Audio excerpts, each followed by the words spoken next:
"We are holding our own." Those were the last words ever spoken from the Edmund Fitzgerald, a ship that would soon be swallowed whole by the dark waters of Lake Superior. To the Arthur M. Anderson, the nearby vessel that received that transmission, it sounded like a simple report of a ship fighting through a storm, but in truth, it was a cry from the edge of disaster.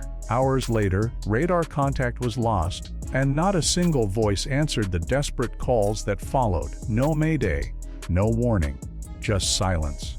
The Fitzgerald, once the pride of the Great Lakes, had vanished without a trace. For decades, many believed it was the storm alone that claimed her, a natural force too powerful to resist. Yet, those final words take on a haunting weight when we look deeper. They were not just a captain's reassurance to his fellow sailors, but perhaps a mask hiding the truth of a ship already in critical danger. Within that short phrase lies the mystery of what really sank the Fitzgerald. Was it truly the waves, or was the fate of the ship sealed long before the storm struck? Those words remain frozen in time and echo across the lake, reminding us that sometimes the calmest voice carries the darkest truth, storm or perfect crime. For 50 years, the story has been the same. A violent storm tore the Edmund Fitzgerald apart and dragged 29 men to the bottom of Lake Superior. That version became legend, repeated in news reports, books, and songs. But what if the storm wasn't the killer? What if it only delivered the final blow to a ship already doomed? Beneath the waves, hidden in wreckage and forgotten files, are clues that point to something darker. Deferred maintenance logs that show repairs were delayed, Coast Guard reports that flag design flaws never properly fixed, and a captain who pushed his vessel hard even in dangerous weather. These pieces tell a story not of chance, but of neglect, a tragedy written long before the storm clouds gathered. The Fitzgerald didn't sink simply because of wind and water. It sank because of choices, because of risks taken, and because a system valued speed and cargo over the lives of the men on board. When you strip away the legend, you see it clearly. This wasn't just a shipwreck. It was the perfect crime, one where nature got the blame and human pride walked free. Hidden truth in the wreck: when divers and investigators finally reached the broken body of the Edmund Fitzgerald, they didn't just find twisted steel, they found evidence that told a far more troubling story. The wreck rests in two massive sections, torn apart on the lakebed. Some experts say this meant the ship broke on the surface before sinking. Others believe it shattered as it hit bottom. But beyond the debate, there were signs of deeper problems. Maintenance records, long buried, revealed that repairs had been delayed or patched in haste. Coast Guard documents suggested weak points in the ship's design, flaws that could turn deadly under stress. These truths were left out of the public story for years. Instead, the storm became the easy explanation. Yet the wreckage itself whispers of another cause. Vent damage, rails torn loose, cargo hold flooding, all paint a picture of a vessel already wounded before the final wave struck. To look at the wreck is to see more than tragedy, it is to see a warning that was ignored. The storm may have claimed the final moment, but the hidden truths locked in the steel tell us that the Fitz was sailing toward disaster long before that night. Birth of a giant ship: the story of the Edmund Fitzgerald begins not with a storm, but with ambition. In 1957, work started on what would become the largest freighter on the Great Lakes. By the time construction ended the next year, the Fitzgerald stretched an incredible 729 feet from bow to stern, longer than 2 football fields. She wasn't just another cargo hauler. She was a symbol of strength and progress. Owned by the Northwestern Mutual Life Insurance Company, the ship bore the name of its president, Edmund Fitzgerald, who took great pride in the vessel that carried his family's name. When she first entered service, crowds gathered to watch her pass. She towered above other ships, sleek and modern, a moving landmark on the water. For the men who served aboard, she was more than a workplace. She was a floating city, built to endure the harshest conditions the Great Lakes could deliver. Reporters and vessel enthusiasts followed her voyages, marveling at her speed and capacity. To many, the Fitzgerald was not just a freighter, but the future of Great Lakes shipping. No one who saw her launch could have imagined that less than 2 decades later, this mighty vessel would be gone, remembered not for her size and power, but for the mystery of her tragic end. Pride of the Great Lakes from her earliest voyages, the Edmund Fitzgerald became more than just a ship. She was the pride of the Great Lakes. Crews boasted about serving aboard her, and spectators gathered along the locks and harbors just to catch a glimpse as she passed. Her sheer size and elegance set her apart, but it was her performance that earned respect. Season after season, the Fitzgerald shattered records by carrying massive cargo loads of iron ore, often more than any other vessel. Yet she did so without sacrificing safety in her early years, building a flawless reputation. To many sailors, she was a legend in motion, a workhorse that could handle anything the lakes threw at her. Towns along her route welcomed her like an old friend, and she quickly became a favorite subject of local stories and songs. The ship's towering presence on the horizon inspired confidence, and the men who crewed her wore that pride as part of their identity. For them, the Fitzgerald was not just steel and rivets, it was a legacy, proof that they were part of something larger than themselves. No one doubted she would serve for decades to come. But pride can blind, and the ship celebrated as unsinkable would one day remind the world how merciless the Great Lakes could be. A beloved workhorse, though she was the biggest freighter of her time, the Edmund Fitzgerald wasn't treated as a fragile showpiece. She quickly earned the title of a workhorse on the Great Lakes. Trip after trip, she hauled iron ore from mines to steel mills, powering the industries that built America. What made her different was the respect she commanded, not just from sailors, but from those who watched her pass. To the crew, she was reliable, steady, and strong. To families along the shore, she was almost like a friend, a familiar sight that marked the rhythm of life on the lakes. Early maintenance records showed she was kept in excellent condition, cared for with attention and pride. Her powerful engines and vast cargo capacity made her a leader among freighters, often setting seasonal records for tonnage carried. Despite the heavy loads, she moved with surprising grace, a giant gliding through water that humbled lesser ships. The Fitzgerald was not just another vessel on the shipping lanes. She was beloved, admired as much for her endurance as her beauty. Many believed she would outlast her generation of ships, serving well into the new century. Few could imagine that a vessel so trusted, so respected, could be brought down not by age, but by a single, fateful night. The captain who played music among all who commanded the Edmund Fitzgerald. One captain stood out, Peter Pulser. He turned the massive freighter into more than just a cargo ship. He made it a floating show. Pulser was famous for his playful spirit and his love of entertaining. He often broadcast music over the ship's PA system, filling the steel decks with songs that lifted the crew's spirits during long, grueling hauls.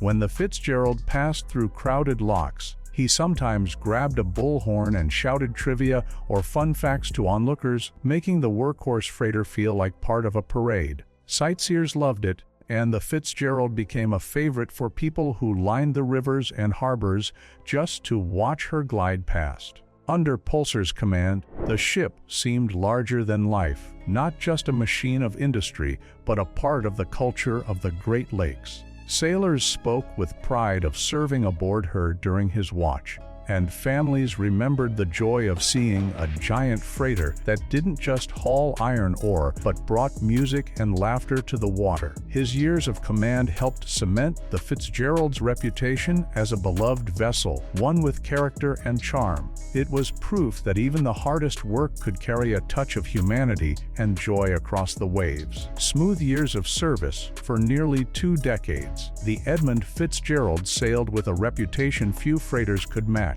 From her launch in 1958 through the early 1970s, she was known for safe voyages, dependable service, and record-setting loads of cargo. The Fitzgerald carried millions of tons of iron ore, feeding the steel mills that powered America's industry, and she did it without major incident. Each season, she proved herself against the harsh winds and heavy waves of the Great Lakes, surviving conditions that had sunk other ships. Her strong hull and capable crews built confidence that she could endure anything. To many sailors, the Fitzgerald became almost legendary, a ship that felt untouchable, destined for decades of service. She was admired not just for her size, but for her steady reliability.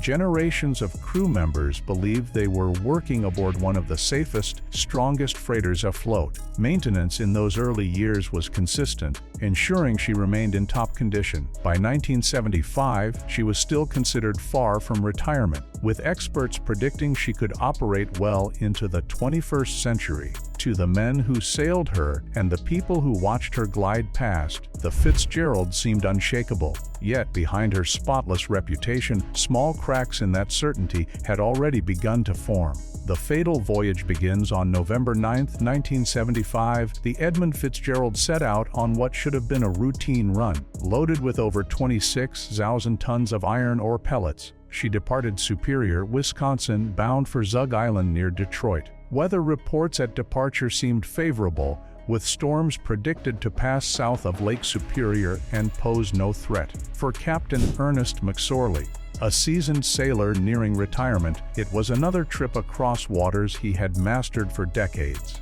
The crew of 29 men carried on with the confidence born of routine, trusting the ship that had always delivered them safely. Families along the shore expected the familiar sight of the Fitz gliding past, heavy but steady, her engines pushing her toward another successful delivery. Yet just hours after she left port, forecasts changed. A storm system was strengthening, its path shifting directly toward the lake. Gale warnings replaced calm predictions, and conditions deteriorated faster than anyone expected. The voyage that began in routine was turning into a fight for survival. Unknown to the men aboard, this trip would not end with the unloading of cargo. It would end in tragedy, becoming the last journey of the Great Lakes' most famous ship. The fatal voyage of the Fitzgerald had begun. Forecast turns deadly only hours after the Edmund Fitzgerald left port. The weather reports that once promised safe passage shifted with alarming speed. By the evening of November 9, the National Weather Service issued a new forecast. Gale force winds would sweep across the entire span of Lake Superior.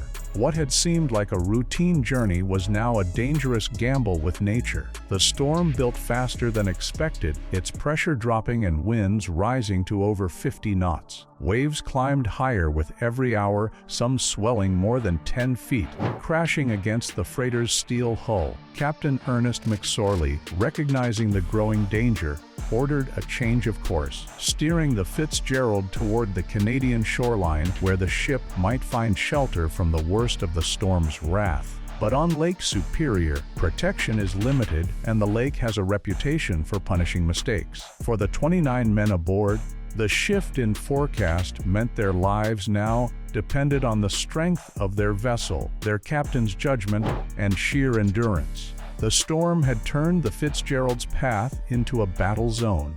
What began as a confident voyage was now a test of survival, and the Great Lakes were about to show why sailors have always feared their sudden, deadly power. Captain McSorley's choice. By the early hours of November 10, 1975, Captain Ernest McSorley faced a decision that would define the Fitzgerald's final voyage. With winds screaming past 50 knots and waves hammering the ship's hull, he altered course toward the Canadian shoreline. The move was meant to use the land as a shield against the worst of the storm, a common tactic among seasoned captains. For a time, the Fitz pushed forward, battered but still afloat. Yet the storm only intensified, and by morning it was clear the lake offered no mercy. Snow squalls reduced visibility to almost nothing, forcing McSorley to slow his massive ship. The freighter that once inspired pride now strained against nature's fury, taking on damage as waves tore at her deck fittings and vents. Despite the peril, McSorley pressed on,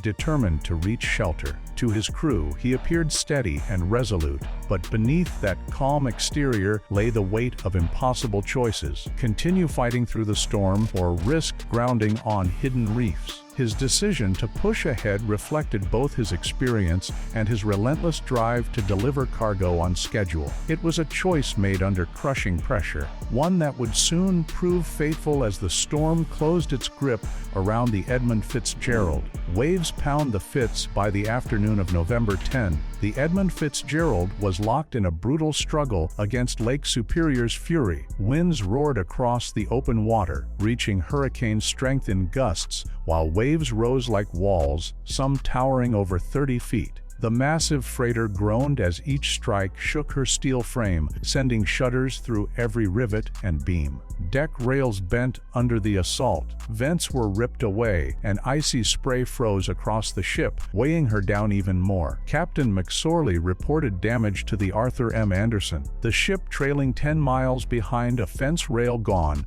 vents broken, and the vessel beginning to list. The once proud freighter was wounded, but still she fought on. Crew members clung to their duties, bracing against the storm, trusting in the strength of their ship and the steady voice of their captain. Yet every mile forward was one at terrible cost, and the storm showed no sign of breaking. The Fitzgerald was no longer gliding across familiar waters. She was in a desperate battle for survival. Each wave threatened to be the one that finished her, each blast of wind a reminder that even giants can be broken when the Great Lakes decide to show their full power. Snow and darkness close in as November 10 dragged on, the storm grew even more merciless. By mid-afternoon, heavy snow squalls swept across Lake Superior, wrapping the Edmund Fitzgerald in a cloak of blinding white. Visibility dropped to almost nothing, leaving the crew navigating nearly blind. For sailors,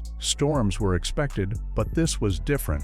This was chaos. The snow turned day into night, while the wind howled like a living thing, slamming wave after wave against the battered freighter. Ice built up across the deck, adding weight the Fitzgerald could not afford to carry. Captain McSorley slowed the ship, but the storm only pressed harder. To make matters worse, the Fitzgerald was not alone. The Arthur M. Anderson trailed behind, fighting the same storm, and kept watch through its own radar, serving as the Fitz's lifeline in the darkness. Communication between the two ships became critical, each update a tether of hope in the storm's fury. Yet the Fitzgerald was in worsening shape, damaged and limping through seas that seemed determined to break her apart. Snow, darkness, and towering waves combined to create the perfect trap. For the men aboard, every hour was survival against a storm that felt endless, a nightmare closing in with no escape in sight. Last radio call by early evening on November 10,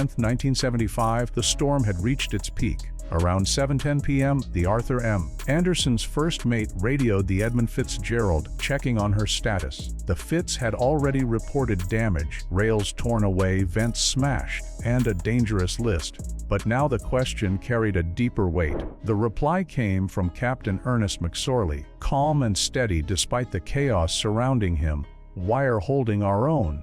It was a short message, almost routine, yet it would become one of the most haunting lines in maritime history. Those words gave no hint of panic, no cry for help, no sign of surrender. They sounded like confidence, but in truth, they may have been a mask for the reality of a ship already on the edge of disaster. Minutes later, the Fitzgerald vanished from radar. No mayday was sent, no flare fired, and no lifeboat launched. For the men aboard the Anderson listening to that final call, it seemed the Fitz was still fighting. But in reality, those words marked the last moment anyone would ever hear from the ship. Calm on the surface, fatal beneath, "We are holding our own," was both the final transmission and the final lie of the Edmund Fitzgerald. Silence after "holding our own." Moments after Captain McSorley's final words, the Edmund Fitzgerald was gone. The Arthur M. Anderson tried to raise her on the radio again and again, but only silence answered. Radar screens that once showed the Fitz's massive outline now revealed nothing. She had simply disappeared. For the men aboard the Anderson, the realization was chilling. Just minutes earlier, the Fitzgerald had been pushing forward, battered but alive. Now, there was no trace. No mayday signal had been sent. No flares lit the sky. Not a single lifeboat had been launched. It was as if the ship had been swallowed whole by the lake in an instant. Shock spread quickly as the Anderson's crew reported the loss to the Coast Guard. In a storm this violent, ships struggled to survive, but the complete silence from such a large vessel was almost impossible to comprehend. How could a ship so strong, so trusted, vanish without warning? That night, the Great Lakes reminded everyone of their merciless power. The silence after, "We're holding our own," became more than just a mystery. It became a wound, a haunting question that has echoed for decades. What truly happened in those final moments remains locked beneath the icy waters of Lake Superior. Coast Guard's desperate plea. When the Fitzgerald vanished, the Coast Guard was quickly alerted, but even they were caught unprepared by the sudden loss of such a massive ship. At first, officials hesitated, treating the silence as a possible radio failure. But as time passed with no word, concern turned to fear. The Coast Guard turned to the Arthur M. Anderson, the closest vessel, with an urgent request: return to the storm and search for survivors. The Anderson's captain agreed, but his reply revealed the danger. "I'll go back, but God, I'm afraid we'll take a terrible beating out there." Despite the risk, the ship turned around and plunged back into the chaos. It was a moment of duty, courage, and dread. Other vessels nearby joined the effort, combing the dark, violent waters for any sign of life. But the storm raged on, relentless, punishing every attempt at rescue. For hours they searched, guided by faint hope that someone, anyone, had escaped the sinking. Instead, they found only shattered wreckage, a lifeboat splintered, debris scattered, but no men, no voices. The Coast Guard's desperate plea had been met with bravery, but the lake offered nothing in return. The fate of the 29 crew was sealed, and Lake Superior kept its dead. Search in the storm. Through the night of November 10, the Arthur M. Anderson and other ships braved the fury of Lake Superior in a desperate search for the Edmund Fitzgerald. The Coast Guard, stretched thin by the storm, relied on these merchant vessels to take the lead, forcing sailors to risk their lives in waves as high as houses and winds that screamed like jet engines. The Anderson pushed through walls of water, its crew straining eyes against snow and darkness for any sign of survivors. Every broken wave carried a glimmer of hope, but only wreckage appeared, fragments of the Fitzgerald scattered like bones across the lake. A lifeboat, torn apart by the storm, surfaced as one of the few visible remnants of the mighty freighter.